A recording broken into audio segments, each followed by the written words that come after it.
जय हिंद साथियों, कैसे आप सभी। उम्मीदें बहुत बेहतरीन होंगे और आप सभी की एसएससी जीडी की तैयारी ही बहुत शानदार चल रही होगी। एक बार फिर से आप सभी का बहुत बहुत स्वागत है। यही कहेंगे दोस्तों, अगर आप चैनल पर नए हैं तो जरूर सब्सक्राइब कर लें, क्योंकि एसएससी जीडी के लिए मैं वो बातें हमेशा लेकर आता हूं जो आपको जानना बहुत ज़रूरी होता है। देखिए, किसी भी एग्ज़ाम को क्वालिफाई दोस्तों करने के लिए मेहनत तो करनी पड़ती है पढ़ाई में, लेकिन साथ ही कुछ बातें आपको वो जानना बहुत ज़रूरी होती हैं। देखिए, किसी भी मंजिल पर जाने के लिए राह बहुत इंपॉर्टेंट है, और राह वही आदमी बता सकता है जो उस राह से गुजरा है। एसएससी जीडी 2021 क्वालिफाई किया है मैंने, और मैं आप सभी को लगातार ऐसे वीडियो लेकर आता हूं जो आपकी सहायता कर सके, चाहे वो सिलेबस को लेकर हो, चाहे वो किसी प्रीवियस ईयर क्वेश्चनों को लेकर हो, या किसी भी सब्जेक्ट की रणनीति को लेकर हो। मेरे पास एक दो कमेंट आए, तो उन्होंने बताया कि सर मेरी मैथ कमज़ोर है, तो मैंने बताया भाई साहब किस प्रकार से आप अपनी मैथ अच्छी कर सकते हैं, मैं आप सभी को बताऊंगा। ठीक है, और ये मतलब मेरा ओपिनियन है, हो सकता है कि आप मुझसे ज़्यादा होशियार भी हो सकते हैं। ठीक है, तो अगर ये बातें मेरी अच्छी लगे तो चैनल जरूर सब्सक्राइब कर लें, क्योंकि एसएससी जीडी के लिए लगातार यहाँ पर कुछ ना कुछ आप सभी के लिए लाया जाता है, और ऐसा ही नहीं वही नहीं, तथ्य के साथ, क्योंकि मैंने अपनी जर्नी में जो सीखा है वही आप सभी को बता रहा हूँ। ऐसा नहीं है कि सिर्फ कोई मन हुआ ये वीडियो बना दिया, कोई मन हुआ वो वीडियो, नहीं। मुझे लगता है कि ये वीडियो आप सभी के लिए दोस्तों सही होगा, तभी मैं आपको लेकर जाता हूँ। क्योंकि जर्नी एसएससी जीडी के बहुत कठिन भी नहीं, लेकिन इतनी सरल भी नहीं है कि जितनी आप लोग समझते होंगे। अच्छे क्वेश्चन आएंगे, क्योंकि इस बार एग्जाम जो है वो टीसीएस करवाती है, पिछली बार भी टीसीएस ने करवाया था। और आप लोग देख सकते हैं कि टीसीएस आप ग्रुप डी देख लें या जीडी का 2021 वाला ही देख लें, टीसीएस भाई साहब तोते उड़ा देती है। ठीक है, तो आपको उसी तरीके से समझना है। चलिए शुरुआत करते हैं आपकी, और सबसे पहले यही कहेंगे कि अभी तक आपने अगर हमारे टेलीग्राम ग्रुप से नहीं जुड़े हैं तो जुड़ जाइए। नीचे लिंक दिया है टेलीग्राम ग्रुप का डिस्क्रिप्शन में, वहां पर जाओ, जुड़ जाओ। वहां पर सिलेबस वगैरह सब कुछ दिया गया, और अगर आप मैथ का सिलेबस बहुत अच्छे से समझना चाहते हैं तो लिंक डिस्क्रिप्शन में दिया गया एसएससी जीडी मैथ के नाम से, वहां पर जाइए, सिलेबस को देख लीजिए। बाकी आज हम लोग बात करेंगे दोस्तों कि आपकी मैथ अगर कमजोर है तो अच्छे स्कोर फिर भी कैसे कर सकते हैं। हालांकि अगर आपकी मैथ कमजोर है तो 25 में 25 नहीं भी हो सकते हैं आपसे, लेकिन अगर आप अच्छे से पढ़ते हैं तो 20 के आसपास जरूर आप निकलते हैं। आइए इस पर हम लोग दोस्तों बात करेंगे। देखिए, ये कुछ सिलेबस है, इस पर भी हम लोग बात करेंगे। सिलेबस कैसे आपको समझना है, बहुत अच्छे से वीडियो बनाया है। आप नीचे जाएंगे, एसएससी जीडी मैथ के नाम से आपको प्लेलिस्ट मिलेगी, मैथ के नाम से, उस पर क्लिक कीजिए। मैथ के बेहतरीन वीडियो, प्रीवियस ईयर और सिलेबस, कौन सी बुक पढ़नी है, सब कुछ वहां पर मैंने बताया। ठीक है, अच्छा, अगर आप लगातार मेरे साथ जुड़े हुए, मैंने एक बात आपको बताई थी कि मैथ की अगर मैं बात करता हूं दोस्तों, मैथ की, तो मैथ में आपको मैंने बताया था कि 25 क्वेश्चन आते हैं, जिनमें से 20 क्वेश्चन आपको इस प्रकार से देखने को मिलेंगे। अगर आपकी तैयारी एक मॉडरेट लेवल में भी है तो भी आप इनको क्या कर सकते हैं, एसएससी जीडी के इन 20 क्वेश्चनों को बहुत अच्छे से अटेम्प्ट कर सकते हैं। लेकिन यहाँ पर फिर दोस्तों 5 क्वेश्चन जो फंसते हैं, वो कहाँ से फंसते हैं, आइए उन पर भी हम लोग बात करेंगे। वो आपको अच्छे से पढ़ने हैं। ठीक है, ठीक है, कौन कौन से 5 क्वेश्चन। तो अगर आपकी बहुत कमजोर है तो ये 20 क्वेश्चन अगर आपको मिल रहे हैं तो वो दोस्तों वो कम नहीं है, और अगर आपकी थोड़ी भी बढ़िया है तो आप 25 में 25 करेंगे, इस बात की मेरी गारंटी। लगातार बस आप जुड़े रहिए। और आप ये भी कहेंगे कि मैं करवा सकता हूं, भाई साहब नहीं, मैं सिर्फ आपको बता सकता हूं कि ऐसे आपको सब कुछ करना है, क्योंकि मैंने किया है। और ऐसा भी नहीं कि आप पढ़े ना और मैं कह दूं तो हो जाए, नहीं भाई साहब, आपको मेहनत करनी पड़ेगी। रास्ता मेरा बताना कार्य है, उस पर चलना आपका भाई साहब काम है। ठीक है, और अगर चलेंगे तो ये तो 110% है कि अब की बार 2023 में आपका नाम मेरिट में जरूर होगा, और पहली मेरिट नहीं, फाइनल मेरिट तक होगा। बस क्या है, आपकी अगर फिजिकल फिटनेस बढ़िया रही तो आपका सिलेक्शन इस बार पक्का है। ठीक है, ये मेरी गारंटी है। लेकिन बस हाँ, मेहनत जरूर होगी इस बार, मेहनत भैया 110% करनी है, क्योंकि जीडी मुझे लगता है कि अब की बार फिर आनी भी नहीं है, क्योंकि इस बार लगभग 60,000 के आसपास पहुंचते हैं। चलिए आइए बात करते हैं कुछ चैप्टर की। कुछ चैप्टर मैंने पिछली बार भी बताए थे कहाँ से सबसे ज़्यादा क्वेश्चन आते हैं। मैं उन चैप्टर को लगा रहा हूँ कि कहाँ से पिछली बार क्वेश्चन सबसे ज़्यादा आते हैं। चाल समय दूरी लगभग 3 से 4 क्वेश्चन, लाभ हानि अच्छे खासे क्वेश्चन, काम समय, इन दोनों को भाई साहब रट लो, इन दोनों को रट लो। उसके बाद चक्रवृद्धि ब्याज कहाँ गया भाई साहब, चक्रवृद्धि ब्याज कहाँ गया, ये रहा, बस ये रहा। ये कैसे मैंने क्यों किए, क्योंकि यहां से भैया कैसे क्वेश्चन बनते हैं, कठिन। ये क्या है, कठिन क्वेश्चन वाले। कैसे क्वेश्चन, कठिन। क्या सर सरल नहीं बनते, नहीं सरल भी बनते हैं भाई साहब। मैंने क्या बोला, 20 क्वेश्चन सरल बनते हैं, लेकिन जो 5 कठिन क्वेश्चन कठिन बनते हैं वो कहां से बनते हैं, लाभ हानि से, चाल समय दूरी से, रेलगाड़ी वगैरह इसमें सब कुछ आ जाता है। उसके बाद चक्रवृद्धि ब्याज से और काम समय से। यहां से आपके कठिन क्वेश्चन बनने की 110% संभावनाएं ही नहीं बल्कि बनते ही बनते हैं। आप प्रीवियस उठाकर देखें तो आपको पता चलेगा। अब सर आप कहेंगे कि मैं कैसे 25 में 25 कर सकता हूं, तो सबसे पहले मैं कहूंगा कि सबसे पहले आपको प्रतिशत पढ़ना है। अब आपको अगर प्रतिशत दोस्तों नहीं समझ में आया तो एक बेहतरीन टीचर पकड़िए, और परसेंटेज ऐसा टॉपिक है ही नहीं दोस्तों जो आपके समझ में ना आए, बस तरीका आपको पता होना चाहिए। चाहे आप 100 के मान को लगाए या फ्रैक्शन मानकर लगाएं। क्या करें, फ्रैक्शन, जैसे फ्रैक्शन में 25% की बताऊं तो, जैसे 20% की बताऊं तो 1/5, इस तरीके से लगा सकते हैं। क्या सब तरीका आपको समझ में आना चाहिए। और परसेंटेज पूरी मैथ का दोस्तों बेस है। अगर ये आप समझ लेते हैं तो मुझे लगता है कि अगर परसेंटेज पढ़ लेते हैं, मिश्रण का कोई भी क्वेश्चन आपसे ना छूटेगा भाई साहब। लाभ हानि आधी आप इसे ही पढ़ लेंगे अगर परसेंटेज आपका कंप्लीट है। चक्रवृद्धि ब्याज के बहुत से टॉपिक इसके अंतर्गत आपको देखने को मिलेंगे। ठीक है, किस प्रकार से कम ज्यादा करना है वो परसेंटेज में आपको देखने को मिलेगा। ठीक है, तो परसेंटेज आपका बेस है, तो आप इसको जरूर कंप्लीट करें। ये आपका कंप्लीट होने के बाद मैं कहूंगा चाल बराबर दूरी, मतलब चाल बराबर दूरी बटा समय, चाल बराबर दूरी बटा समय एक फार्मूला होता है, उस फार्मूलों को बस पढ़ें। यहां पर कठिन क्वेश्चन कैसे बनते हैं, कठिन क्वेश्चन, क्वेश्चन कभी नहीं कठिन होता है, लेकिन क्वेश्चन सर बड़ा बनता है। मैं अपनी बात करूं तो एग्जाम में किस प्रकार के क्वेश्चन आए थे, मुझे, मैंने प्रीवियस लगातार मैं देख रहा हूं आप सभी के लिए, तो मैं देखता हूं। क्वेश्चन पहले नॉर्मल पूछेगा, पहले वो आदमी को उसे स्टेशन से क्रॉस करवाएगा, फिर वो ट्रेन जो होगी जिसने आदमी और स्टेशन दोनों को क्रॉस किया है उसको सुरंग से मतलब पार करवाएगा। अगर आपने ये टॉपिक पढ़ा है तो मेरी बात आपको समझ में आ रही हो। क्या मैंने बोला कि आदमी और ट्रेन को पहले स्टेशन से पार करवाएगा और उसी ट्रेन को फिर सुरंग से पार करवाएगा। बस मतलब वो डबल, यहां पर डबल क्वेश्चन कर दे रहा है ताकि आपको वो फंसा सके एग्जामिनर।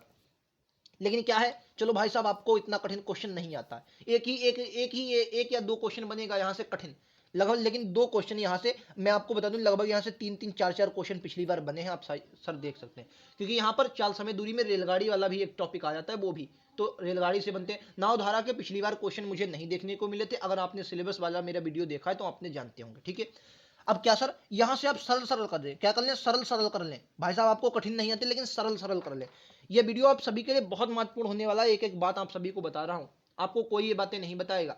पढ़ाई तो पूरे यूट्यूब पर सब करवा रहे हैं, लेकिन ये बातें भी बहुत जरूरी होता ही जानना, और मैं आपको लगातार ऐसी बातें बताऊंगा। ठीक है, उसके बाद दोस्तों अगर मैं बात करता हूं अनुपात समानुपात, अनुपात समानुपात में बस तीन तीन टॉपिक आपको पढ़ने हैं। अनुपात अनुपात समानुपात कैसे, पहला आपको प्रथमा और द्वितीय अनुपाति तृतीय अनुपाति, बहुत सरल चैप्टर, एक क्वेश्चन आपको देखने को मिलेगा, प्रीवियस में आया था, प्रथमा अनुपाति द्वितीय अनुपाति तृतीय अनुपाति ऐसा। दूसरा सर, वो थैले में सिक्के होते हैं, क्या करेंगे, कहेंगे थैले में सिक्के हैं, इनमें बताओ 5 रुपया कितने, 10 रुपया कितने, ऐसे क्वेश्चन आते हैं, लगा दोगे, बहुत सरल है भाई साहब।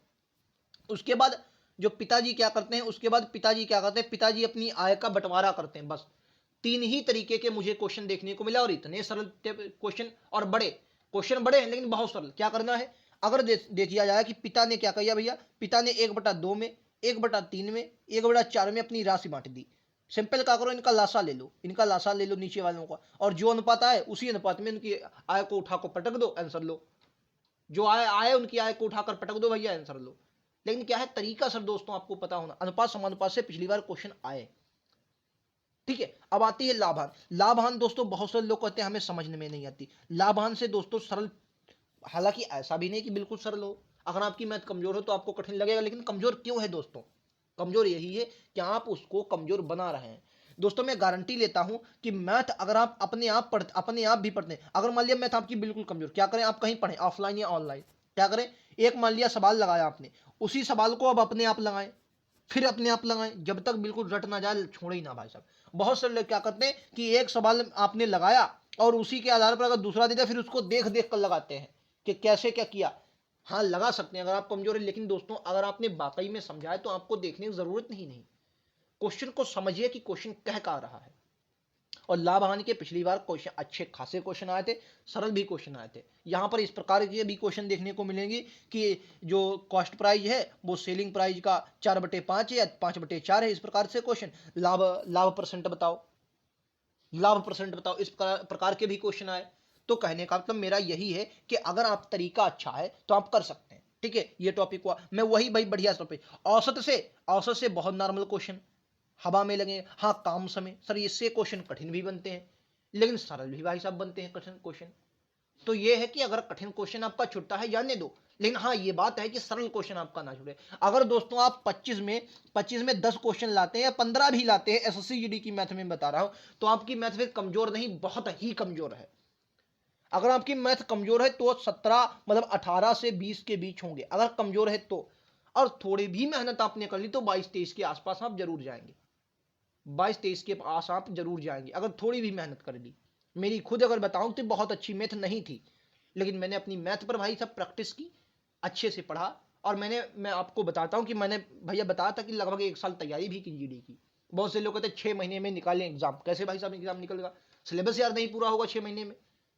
तो आपको ये देखना होगा कि आप कितना समय लगा पाते हैं सिलेबस को कंप्लीट करने में, ये आप डिसाइड करेंगे। कोई और वीडियो वाला नहीं जो वीडियो बना रहा है कि 6 महीने में निकालें एग्जाम, इस तरीके से निकालें। नहीं भाई साहब, 6 महीने में कोई हो सकता है निकाल सकता भाई साहब, मैं ये भी नहीं कर सकता कि निकलेगा नहीं, हो सकता है आपको निकाल दे, लेकिन आपसे नहीं निकले। हमसे भाई नहीं निकलता 6 महीने में, लेकिन हमने एक साल से लगभग ज़्यादा ही तैयारी की, तो मैंने जीडी क्वालिफाई किया। तो ये जरूरी नहीं होता कि आप हर तरीके के बच्चे के हों, हाँ, लेकिन अगर आप मेहनत करते हैं तो अच्छे बच्चों को भी आप पछाड़ सकते हैं। ठीक है, एवरेज को क्या करना है? एवरेज बहुत सरल चैप्टर है, इसमें से कुछ क्वेश्चन ही ज़्यादा नहीं, कुछ महत्वपूर्ण क्वेश्चन बनते हैं, कुछ संख्या आपको दी जाएंगी, उनमें से कुछ वजन वाले जैसे क्वेश्चन आया विद्यार्थी गया, इस प्रकार से भी क्वेश्चन बनते हैं, वो भी सरल होते हैं, बस अगर तरीका पता। फिर आता है साधारण ब्याज। साधारण ब्याज का बस एक ही फार्मूला आपको आता है, PRT/100। एक क्वेश्चन आएगा, लगा देना भाई साहब, एक ही क्वेश्चन साधारण ब्याज का आएगा। चक्रवृद्धि ब्याज के 2 से 3 क्वेश्चन देखने को मिले। अब आता है मेंसुरेशन 2D। अब मेंसुरेशन में लोगों के तोते उड़ जाते हैं मेंसुरेशन नाम सुन के। कुछ नहीं करना, बस अगर फार्मूले ही आपको याद है। अब बहुत से कहते हैं फार्मूला भी हमें नहीं याद है, तो बताओ भैया हम क्या कर सकते हैं? फार्मूला भी आपको नहीं याद है तो फार्मूले अगर दोस्तों आपको याद है 2D के, 1 से 2 क्वेश्चन आपको 2D में देखने को मिलेगा। त्रिभुज के फार्मूले याद कर लो, समबाहु चतुर्भुज वगैरह, इनके चतुर्भुज के फार्मूले, वर्ग आयत, बस यहीं से क्वेश्चन आना है। जीडी बहुत कठिन मैथ नहीं पूछती है दोस्तों, लेकिन हाँ थोड़ा बहुत तो आपको हल्के हाथ पे तो चलाने ही होंगे। ठीक है, बहुत अच्छे से समझा रहा हूँ भाई साहब। 3D बहुत से लोगों को कठिन लग रहा है, चलो भाई छोड़ दो। 3D बहुत से लोगों को कठिन लग रहा है, छोड़ दो। जो टॉपिक आपको बहुत कठिन लग रहे हैं छोड़ दो, उनको नहीं पढ़ना है। मैं फिर से बता रहा हूँ, अगर आपकी मैथ कमजोर है तो। और बहुत से लोग कमेंट करेंगे कि यार आप हमें मतलब डीमोटिवेट कर रहे हैं, हम क्यों छोड़ दें क्वेश्चन। मैं ये नहीं कहता कि छोड़, अगर आपके ना समझ में आए तो छोड़ दो। अब मान लिया दोस्तों आपके लाभ हानि समझ में आ रही है, लाभ हानि, तो इसका इतना इंपॉर्टेंट, इतना इसको लाभ हानि को इतना ताकतवर कर लो कि अगर 4 क्वेश्चन आए तो ये 4 क्वेश्चन आपके छूटे ना दोस्तों। काम समय आपको अगर अच्छे से आ रहा है तो 3 से 4 क्वेश्चन बने तो आप उससे छूटे ना। अब आपको मेंसुरेशन 3D नहीं आ रहा है, पूरा पूरा दिन आप मेंसुरेशन पढ़ रहे हैं, क्वेश्चन एक ही, 1 से 2 ही आने हैं। अब 1 से 2, एक ही, ज्यादातर एक ही 3D का एक ही क्वेश्चन मुझे देखने को मिला। ठीक है, उसके हमारे अब ये 3-4 क्वेश्चन भी आप छोड़ रहे हैं। तो ये स्मार्ट स्टडी का दोस्तों तरीका होता है कि क्या छोड़ा जाए, क्या पकड़ा जाए, और ये आप डिसाइड करेंगे, क्योंकि अब आप कोई बच्चे नहीं हैं, आप एक बेहतरीन जॉब की तैयारी कर रहे हैं। ठीक है, तो यही बात है। विभाजिता वाले प्रश्न ये मैंने सिलेबस बताया तो ये इसमें लिखा था, बहुत सरल होते हैं। 3 की से कौन सी संख्या कटेगी, 7 से 11 से, यही सब है। ठीक है, तो ये तरीके हैं, ये पढ़िए, आप इनको अच्छे से पढ़ सकते हैं। ठीक है, तो ये मैंने आपको बताया किस प्रकार से। अब रही बुक की बात, कौन सी बुक पढ़नी है, देखो ये है RS अग्रवाल की बुक, आप इसे पढ़ सकते हैं। लेकिन अगर मैं आपसे कहूंगा कि अगर आपकी मैथ कमजोर है तो फिर आप ये SD यादव लें, क्योंकि SD यादव में अगर आप देखेंगे तो हर चैप्टर, जैसे मैं प्रतिशत इसमें अगर बात करता हूँ, प्रतिशत तो प्रतिशत की बात करता हूँ तो इसमें हर बार दिखा गया कि परीक्षा से आधारित प्रश्न, हेडिंग दिया, फिर उसके बारे में क्वेश्चन, चुनाव संबंधी प्रश्न उसके बारे में क्वेश्चन, बेन आरेख संबंधी प्रश्न उसके बारे में क्वेश्चन, मिश्रण आधारित प्रश्न उसके बारे में क्वेश्चन, कमी ज्यादा पर प्रश्न उसके बारे में क्वेश्चन। तो ये तरीके हैं सर, इसमें एक एक पॉइंट पर दोस्तों बताया गया है, एक एक पॉइंट बताया गया है। तो मैं तो आपसे यही कहूंगा कि आप अगर वाकई में आपकी कमजोर है तो आप SD यादव लें, ये बुक अच्छी हो सकती है। SD यादव, ये SD यादव ले लें, ये अच्छी बुक है।